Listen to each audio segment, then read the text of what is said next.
your words that transform lives. So Lord, I pray that you would be with me and you would be with the words of my voice, that they may not be mine, but yours, the ones that you have given to be spoken.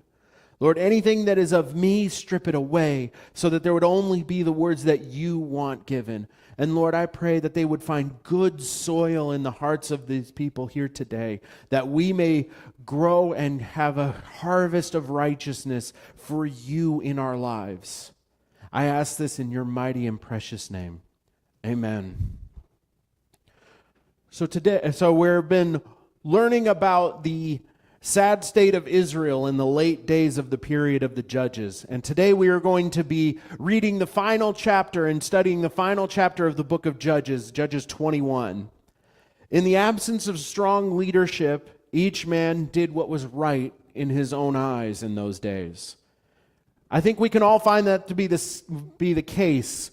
Oftentimes when men are left to their own devices and allowed to set their own standards for what is acceptable and what isn't, we often resort to barbaric actions, all the while trying to find some way to justify it in our minds. And Israel has been no exception to this. But they were starting to become more and more like the wicked people around them that they were meant to destroy and drive out. They decided that it was easier to live at peace, and as a result, they tolerated evil, then they accepted evil, and finally they began to participate in evil. When the men of Gibeah committed a great evil to a traveling Levite, he called on the rest of Israel to address this evil. Now, to their credit, they answered the call and came to see what was going on. God had brought the evil that had been festering under the surface in Israel for years, and he brought it out into plain view and forced his people to make a choice on what to do about it.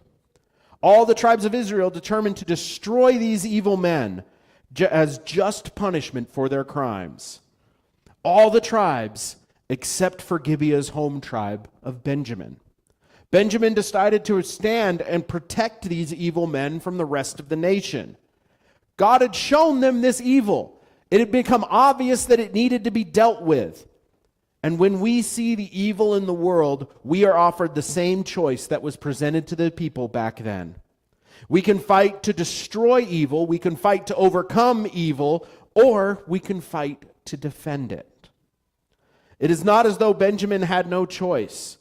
In fact, the rest of the nation asked them to hand over to the offenders so that they could be punished, making it clear that they had no intention of punishing Benjamin as a whole, but just the evil men who were responsible for the wicked acts. Now, clearly troubled by their brother's decision to stand against them, the remaining tribes inquire of God as to who should lead the charge. This was not only done to get God's marching orders, but also to make sure that this was indeed the path that they were meant to be on. This was indeed the direction that God was calling them in. I am sure that their overwhelming numbers, the fact that God was on their side, and the fact that they were doing the right and moral thing, they expected victory to come quickly and easily. And I think we have the same expectation. We think that anytime we set out to do as God has called us, or anytime we seek to live as God has called us to